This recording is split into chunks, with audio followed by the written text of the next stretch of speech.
Marseille est la ville la plus étendue de France.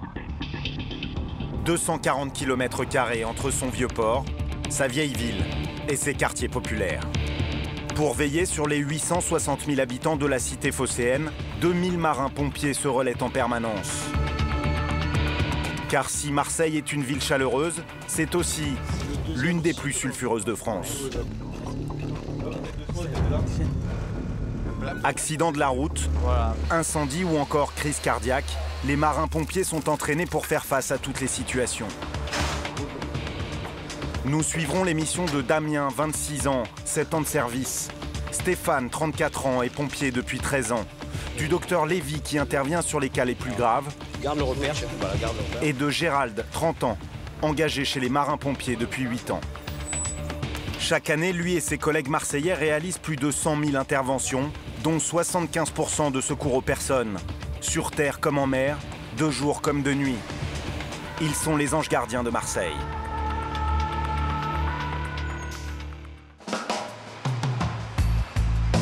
« 7h30, comme chaque jour dans toutes les casernes des marins-pompiers de Marseille, c'est la relève de la garde. Chef Valcoudry. Présent. Chartier. Présent. Garde. Attention pour les couleurs. Tous les hommes de la caserne de la Canebière sont prêts à partir en mission. Mais avant, chaque matin, et comme tous les militaires de France, ils hissent les couleurs.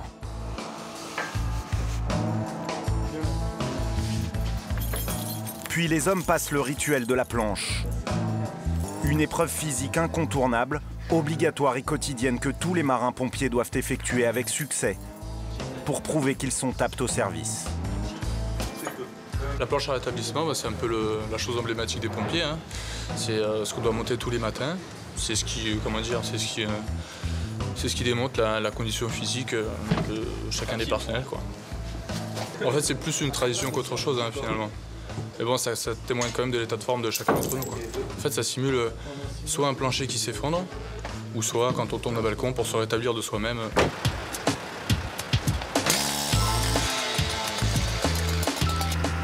Pour préparer au mieux leur future mission, les pompiers vérifient ensuite le fonctionnement de tout le matériel et de tous les véhicules. Rien n'est laissé au hasard. Et aujourd'hui, à peine le temps de finir les contrôles, la première alerte retentit. Intervention, vous savez, premier départ. Il y a une femme qui risque d'accoucher, là, donc on va voir si ça accouche. Damien, 26 ans, est secouriste chez les marins-pompiers depuis 7 ans. Avec son équipage, ils doivent se rendre au plus vite dans le 6e arrondissement, à proximité du Vieux-Port. Car si la femme qui les a appelés accouche seule, il y a un risque qu'elle mette sa vie et celle de son enfant en danger. À peine 5 minutes après l'appel, Damien, Loïc et Mickaël sont sur place.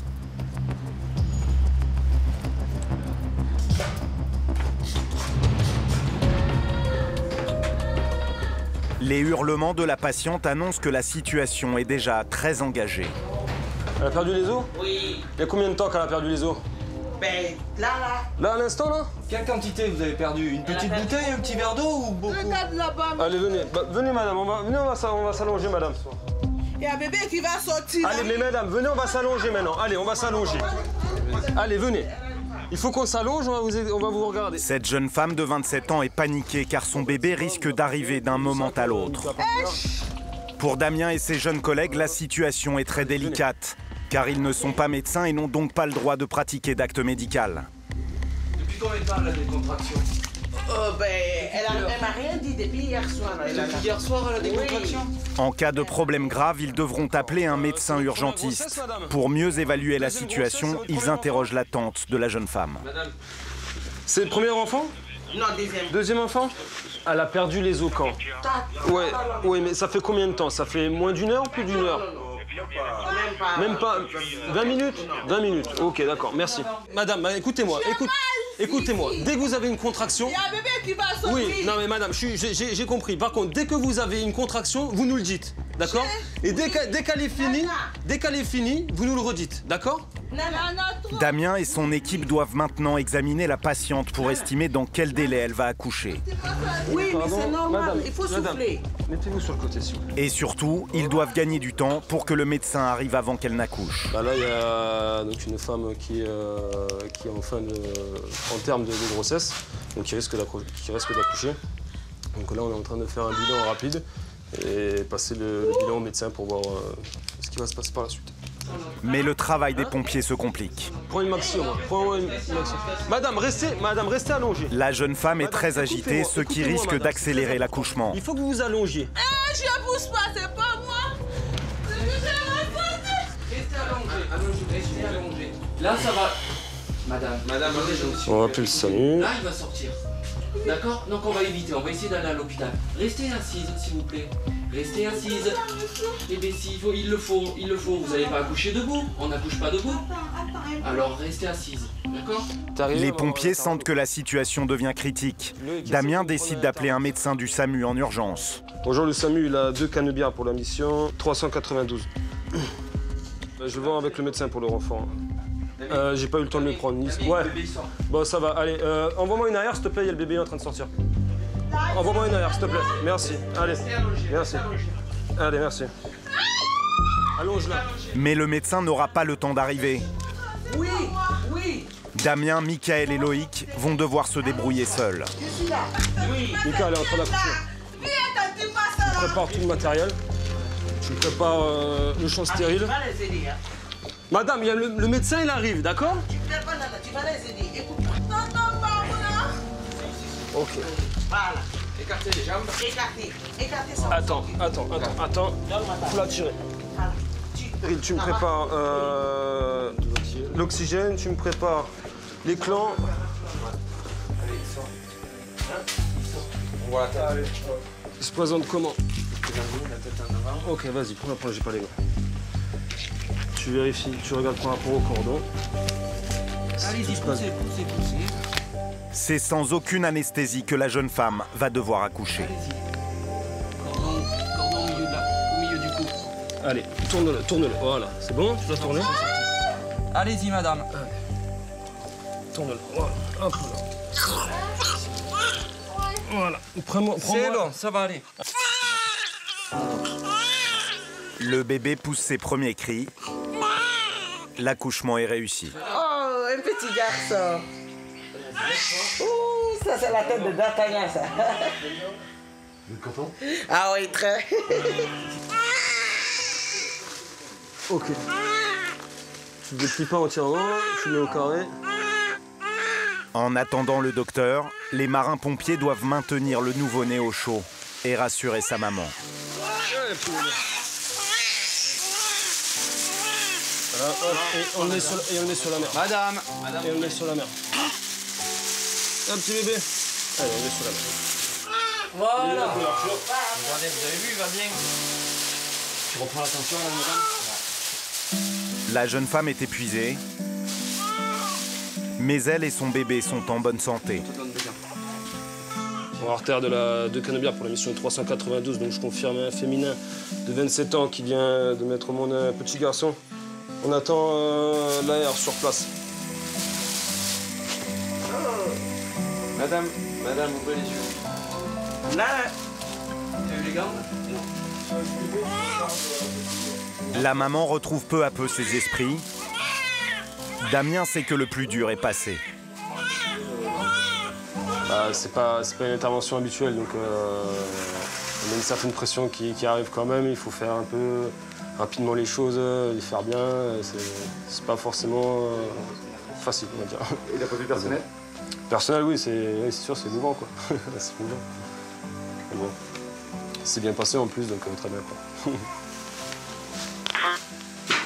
Pourquoi vous pleurez? ben, c'est la joie. Ça s'est bien terminé. Vous avez eu peur? Ah oui, j'avais peur quand même, un peu quand même. Mais ça va. Bonjour. 5 minutes après l'accouchement, l'équipe du SAMU arrive enfin. Le médecin coupe le cordon ombilical. Lui seul est habilité à le faire. Le bébé va bien. Ah, elle a bien travaillé. Les pompiers aussi, ils ont bien travaillé. Hein. Cette année, les marins-pompiers de Marseille sont intervenus plus de 2000 fois pour des femmes en couche et ont assisté plus de 40 naissances. Ouais. Ah, c'est que ma femme m'a demandé d'en avoir un après. Fin de mission pour Damien, Loïc et Michael. Le soir tombe sur Marseille. C'est souvent la nuit que les marins-pompiers sont appelés pour les interventions les plus graves. Et ils ne le savent pas encore, mais en quelques heures, toutes les casernes vont être mises à contribution. Cette soirée va être un grand baroud, comme le disent les pompiers eux-mêmes. La première mission est pour le docteur Lévy, médecin chez les marins-pompiers depuis 10 ans. Il part pour une intervention particulièrement sensible. A priori, on part sur un blessé par arme à feu, arme blanche, c'est pas spécifié. Voilà. Annonce et précisé, tir de Kalachnikov. C'est à la mode, ça. Allez, on est parti. Un blessé par balle est une urgence vitale. Le docteur Lévy et son équipe foncent en direction des quartiers nord. Depuis quelques mois, Marseille est devenu le théâtre d'affrontements très violents. Les trafiquants de drogue s'affrontent à l'arme de guerre et notamment à la Kalachnikov. L'année 2011 a été particulièrement sanglante. 16 tués par balle dans des règlements de compte dans le seul département des Bouches-du-Rhône. Ce soir-là, un malfaiteur a tiré une rafale du fusil mitrailleur russe dans un snack d'un quartier populaire. 2 hommes ont été fauchés par les balles. Un mort et un blessé grave. L'ambulance au chaud. Allez, ok, ça marche. Un impact au ventre, un impact à la tête, conscient. On a réussi à lui prendre 13 de tension. Ouais. La peau à 90. La vie sous O2. Ouais. Voilà. Qu'est-ce qui se passe, docteur? Ben, on a des blessés par arme à feu. A priori, une personne décédée et cette personne dont on va s'occuper. Le survivant est très sérieusement touché. Une balle dans le ventre, une dans le cou et une autre dans la tête. Un impact là. Et l'autre, il n'y a pas d'impact de sortie. Il n'y a pas d'impact de sortie. L'homme est entre la vie et la mort, mais malgré 3 impacts de balles, il est toujours conscient. Eh monsieur, calmez-vous, on s'occupe. On va vous passer calmement pour la douleur, monsieur. Quel âge vous avez, monsieur? 32, d'accord. Des problèmes de santé? Aucun médicament? Lâchez votre main, là. Pas d'allergie? Lâchez votre main, voilà. Je vais vous mettre une perfusion, d'accord? Le docteur Lévy et les infirmiers vont faire l'impossible pour éviter que l'état de la victime ne s'aggrave. Je vous fais mal, là, monsieur? Hein? Non? D'accord.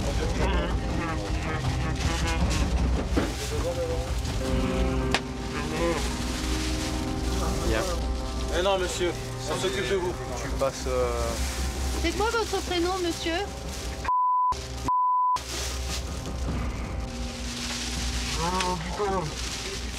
On y va à l'hôpital, on y va à l'hôpital.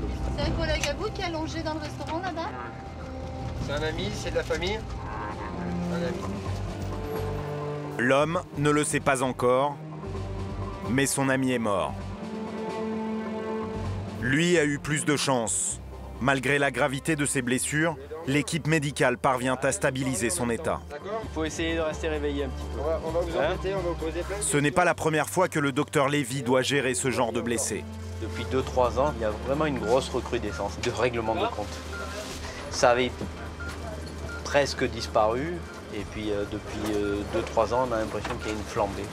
C'est sûr que c'est inhabituel pour nous quand même. Ça se rapproche plus de la médecine de guerre que de la médecine d'urgence traditionnelle. Une demi-heure après la fusillade, l'homme est évacué vers l'hôpital Nord pour être opéré. Malgré ses 3 impacts de balles, il va s'en sortir indemne. Un miraculé. La police judiciaire devra éclaircir les circonstances exactes de la fusillade. Les marins-pompiers ont eux rempli leur mission.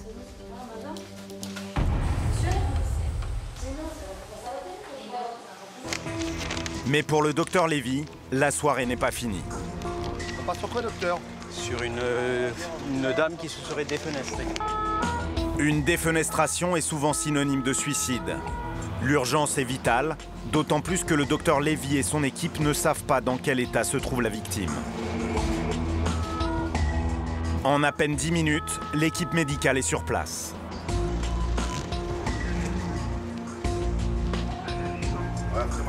D'autres marins-pompiers ont déjà commencé un massage cardiaque. Cette femme s'est jetée de sa fenêtre, une quinzaine de mètres plus haut. Donc elle a sauté du 3e, il y a un gros trauma au niveau du crâne. Voilà, notre arrivée sur les lieux, elle était en arrêt cardio-ventilatoire. Donc les promotions sont en cours. Vas-y, maintenant tu le... Alors, garde le repère. Voilà, garde le repère. Le docteur Lévy doit faire au plus vite pour tenter de ramener la victime à la vie. Les pompiers lui injectent une dose d'adrénaline pour tenter de faire repartir le cœur. Ouais. Alors, 2 secondes. Maintiens bien. Voilà. Arrête 2 secondes. Le massage cardiaque va durer plus de 15 minutes. Mais malgré tous ses efforts, le docteur Lévy ne parvient pas à réanimer la femme. L'eau.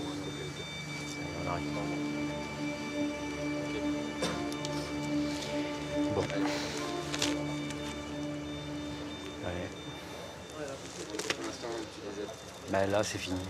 Malheureusement, la personne est décédée, quoi. Pas de souci. Allez-y tranquille. Voilà, le jaune s'est ajouté, le noir c'est le maté.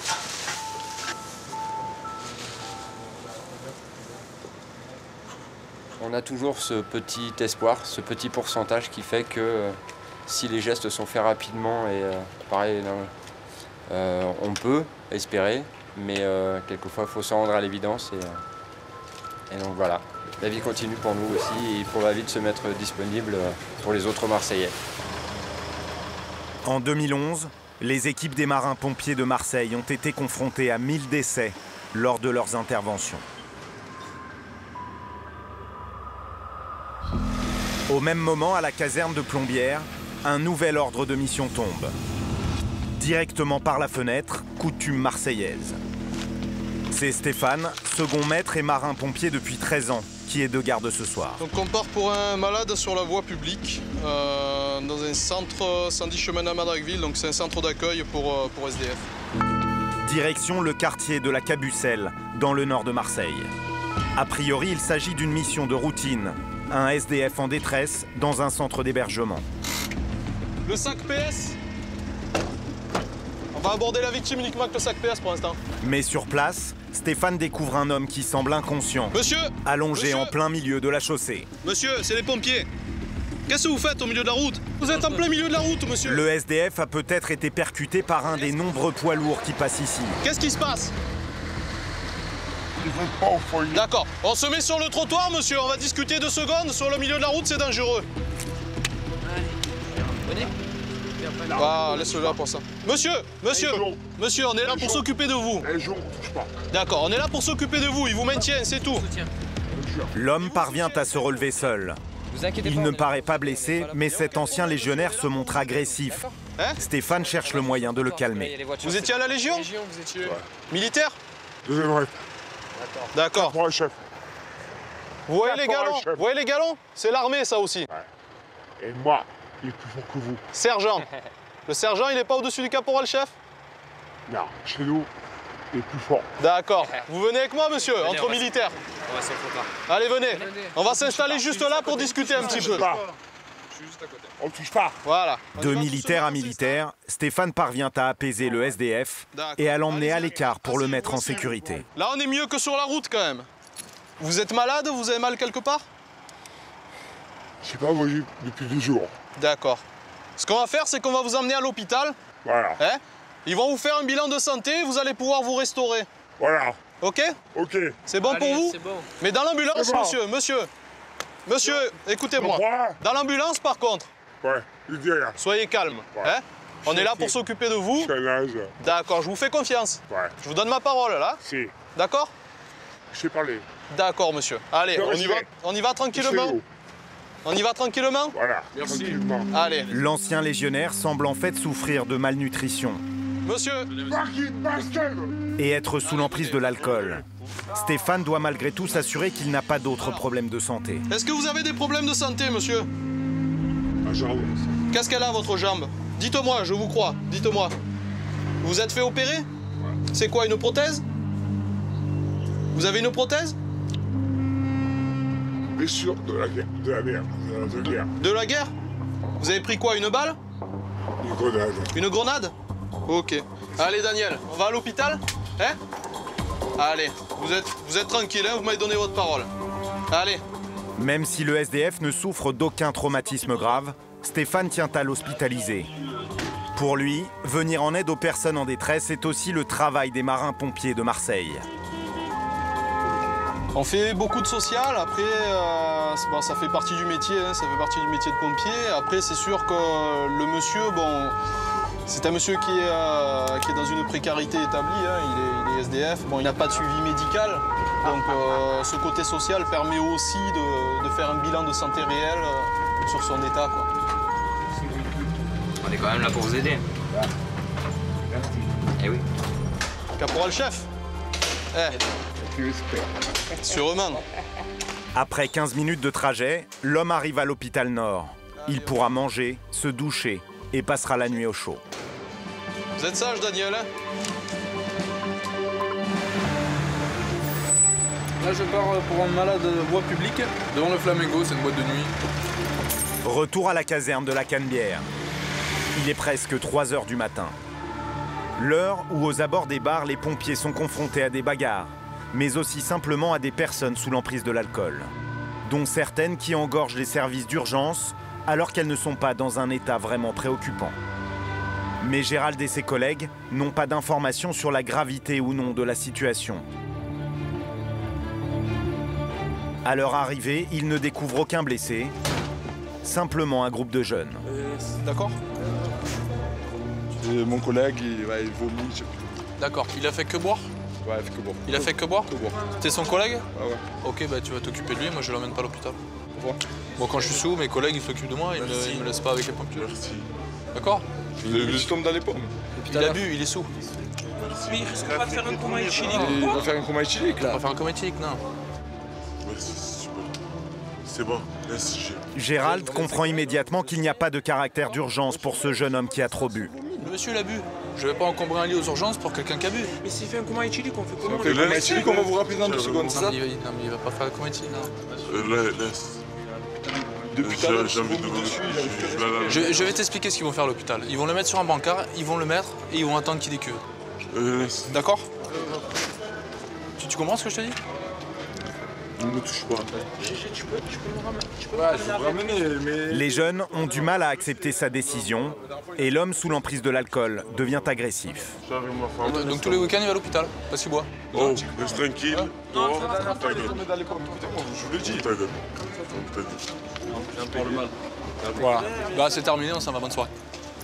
Pour éviter que la situation ne dégénère, Gérald met fin à l'intervention.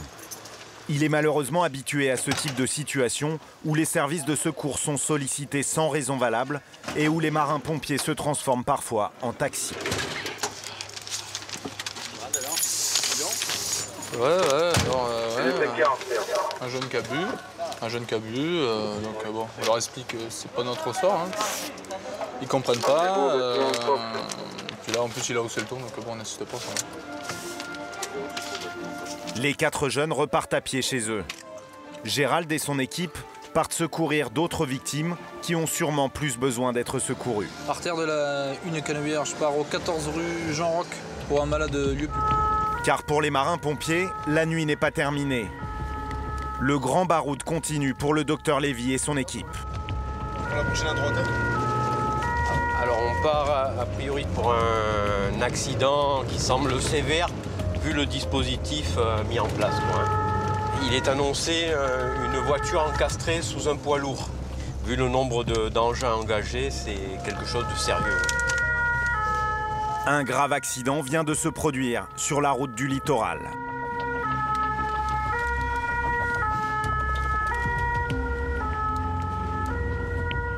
Plus d'une trentaine de pompiers sont mobilisés pour tenter de secourir les victimes. Le conducteur venait de sortir du travail et roulait un peu trop vite, pressé de rentrer chez lui. 88. Dans ce virage, il a perdu le contrôle de son véhicule qui est venu s'encastrer dans la remorque de ce camion, garé sur le bas-côté.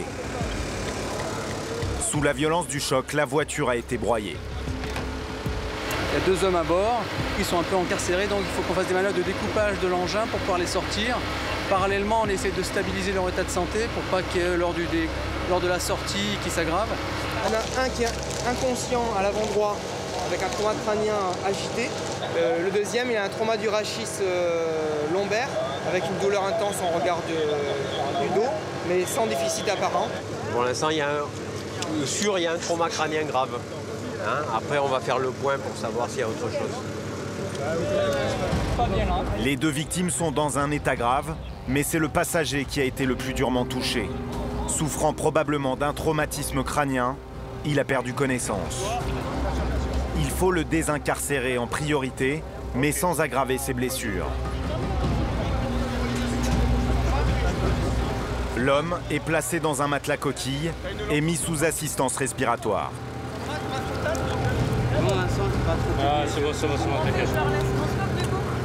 Une fois le passager transféré dans l'ambulance du SMUR, c'est le docteur Lévy et son équipe qui sont chargés d'essayer de le maintenir en vie. On essaye de le mettre dans les meilleures conditions pour passer la main après au service de réanimation. Donc là, sa vie est en danger. Sa vie est en danger, tout à fait. Pendant que le docteur Lévy tente de stabiliser l'état du passager, une autre équipe médicale s'affaire pour extraire le conducteur de la voiture. Les marins-pompiers vont tout faire pour leur sauver la vie. Au même moment, dans le centre-ville, une équipe de réanimation a été envoyée en urgence chez un homme de 57 ans. Francis est diabétique et se plaint de douleurs dans la poitrine. Des symptômes qui peuvent annoncer un infarctus. C'est le docteur Balm qui doit évaluer la gravité de la situation. Et quand elle vient, la douleur, elle dure combien de temps? Ça dure à peu près 5-10 minutes, à peu près. Et n'importe quand, ou au repos, quand vous bougez, quand vous mangez? Là, j'étais tranquille, j'étais en train de regarder la télévision, et ça me l'a fait. J'ai une douleur au thorax, là. Et ça m'a... Dès que j'ai la douleur, ça me fait mal dans le bras, dans les dents. C'est un monsieur diabétique qui a une douleur dans la poitrine intermittente, qui a tous les caractères d'un problème d'angine de poitrine, voire d'un infarctus. Donc on va voir en fonction d'électrocardiogramme. Le docteur Balm doit vérifier que le cœur de Francis bat correctement. Grâce au tracé de l'électrocardiogramme, il faut déterminer si cet homme est en train de faire une crise cardiaque. Il y a peut-être un petit souci au niveau de la coronaire droite. Il y a le cœur, il y a 2 artères du cœur. Il y en a une des 2 qui donne peut-être des signes de fatigue là-dessus. Hein, donc on va faire comme si vous aviez un début d'infarctus. La suite pour ce monsieur, on va aller voir les cardiologues directement en salle de coronarographie pour vérifier qu'il ne soit pas en train de faire un infarctus. On va essayer de ne pas trop traîner. L'anomalie détectée sur l'électrocardiogramme pourrait s'avérer fatale pour Francis. Son cœur peut s'arrêter de battre d'un instant à l'autre. Francis est transféré le plus vite possible au service des urgences cardiologiques de l'hôpital de la Timone. Il est immédiatement emmené au bloc opératoire. C'est le professeur Bonnet, chef de service, qui prend la direction des opérations. Ça, c'est un petit tuyau qui va être posé dans l'artère et qu'on va faire coulisser sur un fil. Le professeur Bonnet réalise en urgence l'opération pour vérifier l'état des artères du cœur de Francis. Il va injecter un produit qui va opacifier les artères du cœur. On voit directement les artères et on voit directement s'il y a une lésion ou pas. Si c'est rétréci, si c'est bouché. Et on voit bien qu'ici, ça s'arrête de circuler là. C'est le rétrécissement de cette artère qui pourrait provoquer une crise cardiaque. Pour la dilater, le professeur Bonnet va tenter de placer un stent, un petit ressort qui doit élargir l'artère et permettre au sang de circuler normalement jusqu'au cœur. Dans ce type d'intervention, le patient n'est pas endormi. Francis est anxieux, sa vie est entre les mains du professeur Bonnet. L'opération ne doit durer que quelques minutes. L'artère est débouchée, c'est bien passé, je crois que monsieur va bien. Et il n'aura pas de grosses séquelles de son problème. Prise en charge immédiate dans des bonnes conditions, ça permet de sauver le cœur et d'éviter qu'il souffre trop longtemps et qu'il s'abîme. Donc en fait, on a vraiment, je pense même, évité l'infarctus, là, carrément. Ce patient a eu de la chance? Oui, de nous appeler. La chance, c'est d'avoir décidé d'appeler. Elle a moins de chances de mourir maintenant que hier ou avant-hier. La cardio, dans ce cas-là, les malades sortent rajeunis. Le cœur est en meilleur état après qu'avant. Je crois que ce monsieur a pas trop mal vécu cette affaire. Voilà. Ça va? Vous êtes rassuré? Oui. Francis est encore éprouvé par l'opération, mais il n'a plus de raison de s'inquiéter. C'est loin d'être le cas pour les 2 victimes de l'accident qui a eu lieu sur la route du littoral. Le docteur Lévy tente de stabiliser l'état du passager qui est tombé dans le coma. Le conducteur de la voiture est lui toujours coincé à l'intérieur. Pour atteindre la victime, les marins-pompiers doivent d'abord découper l'habitacle de la voiture avec une pince hydraulique. Allez. Montant coupé, faut tenir, hein. Steph, fais gaffe à la portière. Tu l'as eu la portière ou pas? Soulevez bien. Soulevez, on sort par l'arrière. La mission est délicate. Libérer au plus vite le conducteur de sa cage d'acier sans aggraver ses blessures. Le toit de la voiture est retiré comme le couvercle d'une boîte de conserve. Les pompiers peuvent enfin accéder à la victime. Malgré la violence du choc, le conducteur n'a pas perdu connaissance. On vous a passé la morphine, monsieur, ça calme un petit peu ou pas? Pas trop? En même temps qu'ils désincarcèrent la victime, les marins-pompiers font le maximum pour diminuer sa douleur. L'homme souffre de nombreuses blessures. Faut pas le passer le cadre. Non? Oui, il est conscient, mais il a un trauma du rachis. Un trauma sur la colonne vertébrale et qui lui entraîne des fortes douleurs. Pour le moment, il n'a pas de paralysie. Mais il a eu un traumatisme assez important quand même. On va devoir prendre des précautions pour le sortir. La colonne là, ça va? T'as mal là? Les pieds sont là-bas. Tu sens les pieds? Ouais, je sens les pieds. Le bas du dos, ça va? Là, c'est pas mal? Ouais. C'est où que ça fait plus mal? Là. Au niveau du thorax, pour respirer, ça va? Les jambes, tu les sens bien? Elles sont coincées ou pas les jambes? Le premier bilan est plutôt rassurant. Pourtant, le conducteur souffre énormément.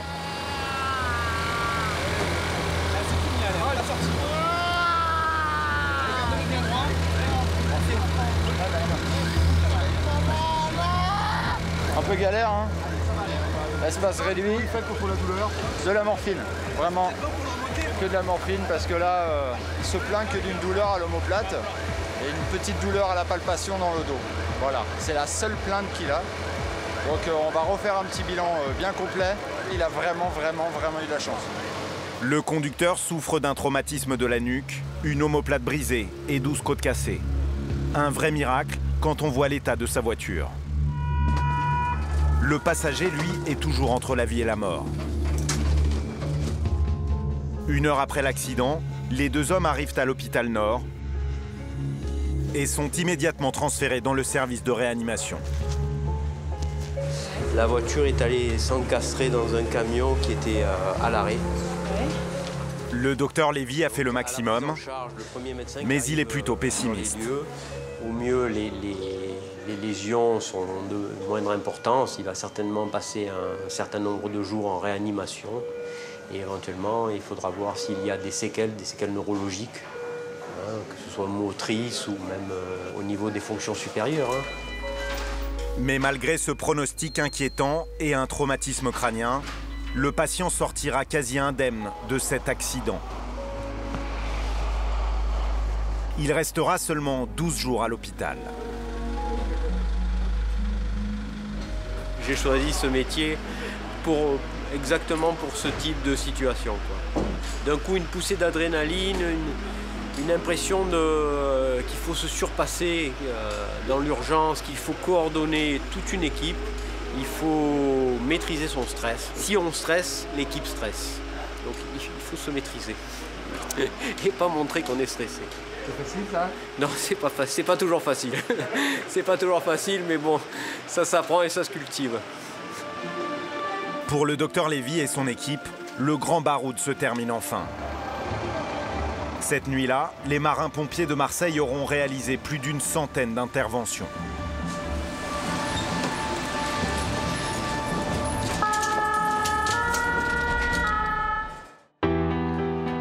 Quelques jours après l'accident, à l'hôpital Nord. Ah, il y a le docteur qui va venir là.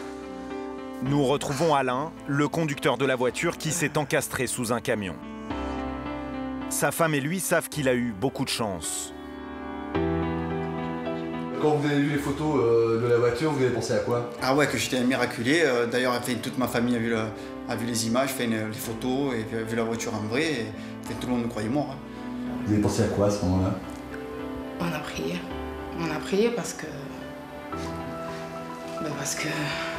on s'est dit qu'on serait peut-être seul à rentrer ce soir-là.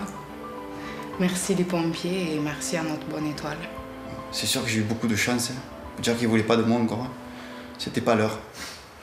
Si vous aviez quelque chose à dire aux pompiers là. Ah, qu'ils m'ont sauvé la vie. Ils m'ont sauvé la vie et je suis content. Je suis content. Et celle de mon ami aussi. Hein. Après seulement 10 jours d'hospitalisation, Alain rentrera chez lui rétabli. Le lendemain matin, sur le Vieux-Port. Le week-end débute et très vite les Marseillais prennent possession des lieux. Le temps est parfait pour une balade jusque dans les calanques. Mais les plaisanciers ne sont pas à l'abri d'un accident. Située en face de l'île du Frioul, c'est la caserne de la Pointe Rouge qui assure toutes les interventions maritimes. Une alerte vient de tomber. En quelques minutes seulement, la vedette de la SNSM, la Bonne Mère de Marseille, et son équipage doivent être prêts à partir pour aller secourir un homme en détresse.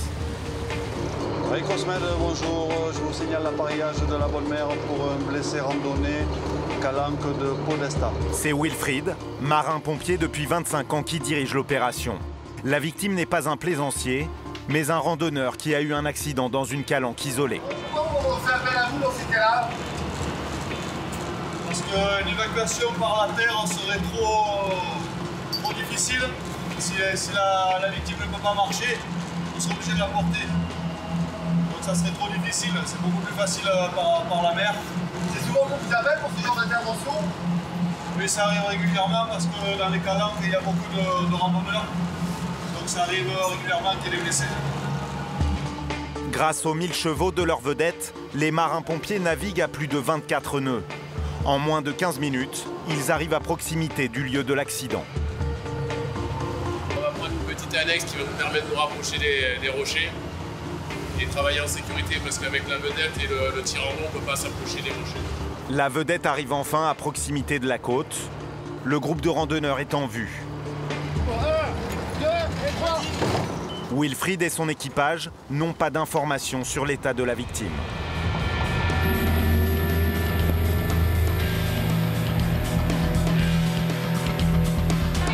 Bonjour. C'est pour qui? C'est vous? Si vous arrivez, exactement. Hein? Je suis du poignet et ça s'est bien ouvert. Allez, asseyez-vous. Un beau-mère à Danex, donc on est en présence d'un homme de 39 ans qui présente une plaie au niveau du genou de 3 cm de large de profondeur. Suite à une chute, on va le conditionner, le mettre sur l'annexe et on arrive.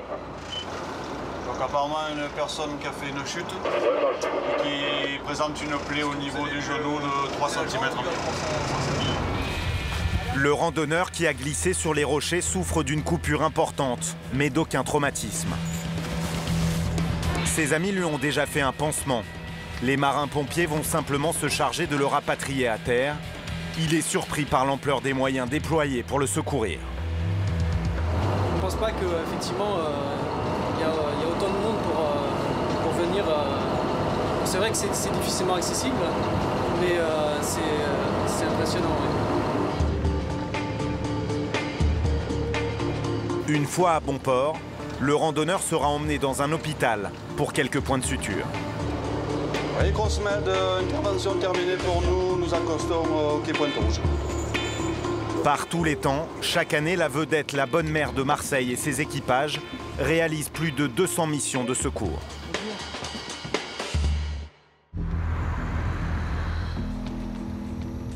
Fin de journée sur Marseille. À la base de Plombières, les marins-pompiers semblent enfin connaître un moment d'accalmie, mais de courte durée. Rémi et son équipe doivent foncer en direction du nord de la ville, dans le quartier de la Belle de Mai. Dans ce vieux quartier populaire, certaines rues sont très étroites et la circulation extrêmement difficile pour les marins-pompiers. Ils sont obligés d'abandonner leur camion pour atteindre l'habitation où vit la victime. Quand on intervient pour un malade homicide, pour l'instant on n'en sait pas plus. Apparemment il faut qu'on passe par l'extérieur. Jean-Marc et ses collègues ont peu d'informations.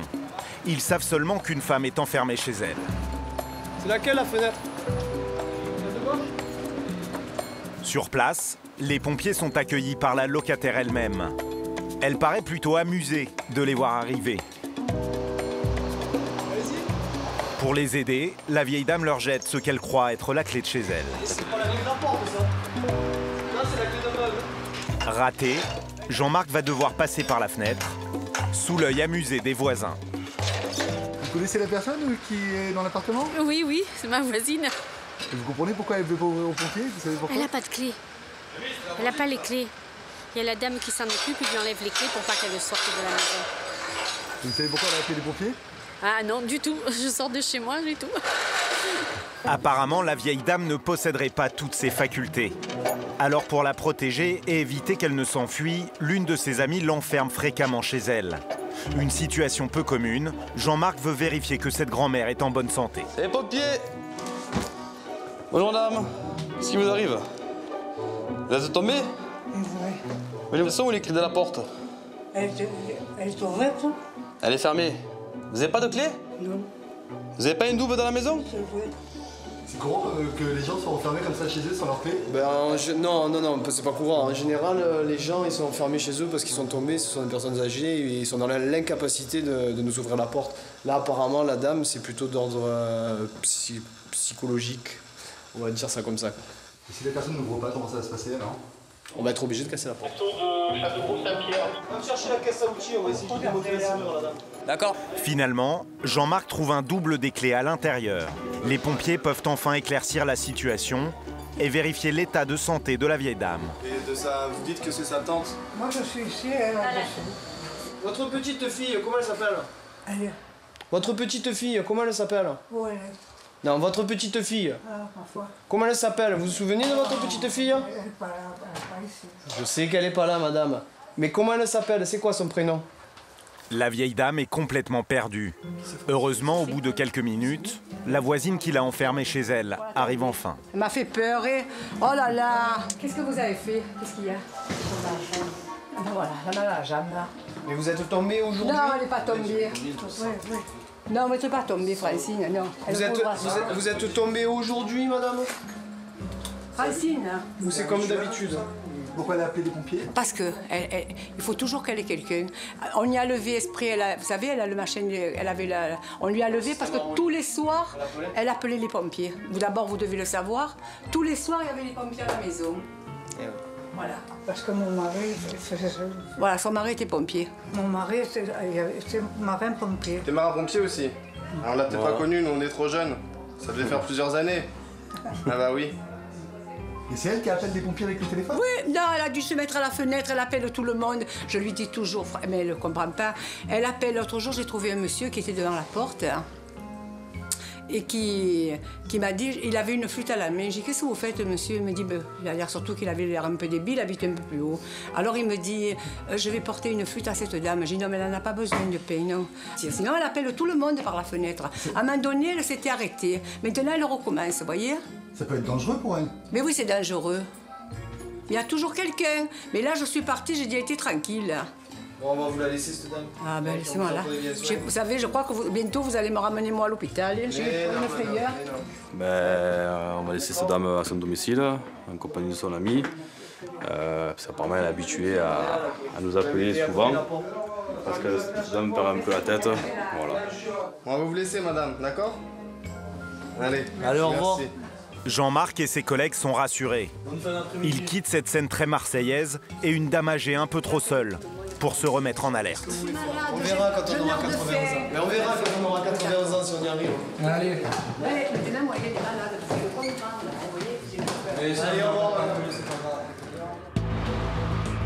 La soirée qui s'annonce va être beaucoup moins tranquille.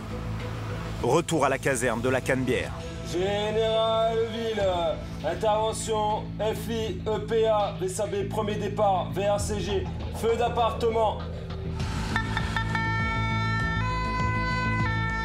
5 véhicules sont mobilisés pour aller lutter contre l'incendie qui s'est déclaré chez un habitant du quartier du Chapitre, dans le centre-ville.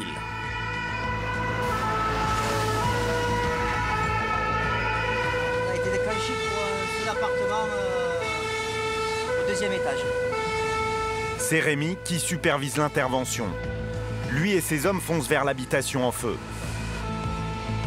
Nous sommes au cœur de la vieille ville. Il s'agit souvent d'appartements vétustes qui brûlent très vite. L'incendie peut facilement se propager. Celle-là, pas celle-là, celle du dessus. Il s'est déclaré au 2e étage de ce vieil immeuble. Monsieur. Le locataire de l'appartement a réussi à sortir de chez lui. Il est très choqué. C'est chez vous que ça brûle, monsieur? Oui. C'est quoi qui brûle? C'est un matelas. C'est quoi? Un matelas. Un matelas? Oui. D'accord. Vous avez le gaz dans l'appartement? Le gaz, oui, mais c'est une bouteille ou c'est une colonne? Non, non, c'est gaz par bouteille. Oh, en bouteille? Non. Non. Gaz de ville. Vous avez oublié dans le cendrier? Ouais. Après, j'ai eu à fumer.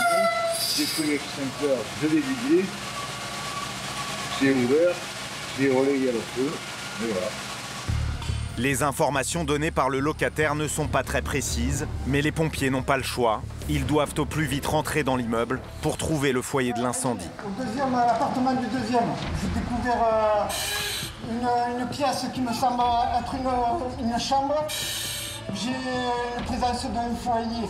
J'essaye de faire une reconnaissance avant d'envoyer de l'eau, voir si j'ai une présence de victime. Rémi et les autres marins-pompiers n'ont aucune visibilité. La localisation du foyer principal devient très difficile. Pourtant, il faut agir avant que l'incendie ne s'étende.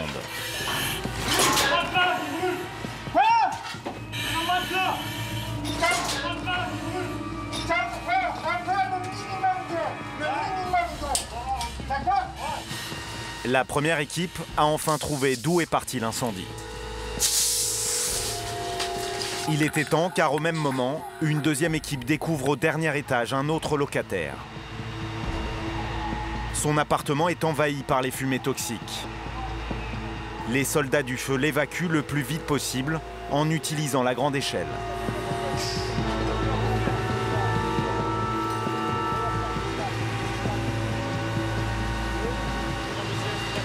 Il n'y a pas de chaussures, prends-le sur toi. Comment vous sentez, monsieur? Ça va, là, ça va. Ça va, mais c'est pas monsieur. C'est pas grave, monsieur. Venez, on va regarder si tout va bien dans l'ambulance, monsieur. On va regarder si tout va bien. L'homme a eu très peur, mais il s'en sortira sans séquelles. Au deuxième étage, la première équipe finit d'éteindre l'incendie. Un matelas qui s'est embrasé à cause d'une cigarette. Un accident classique. Malgré l'intervention rapide des pompiers, l'appartement a été ravagé par les flammes et la fumée. Même si le feu semble maîtrisé, le travail de Rémi et de ses hommes n'est pas terminé.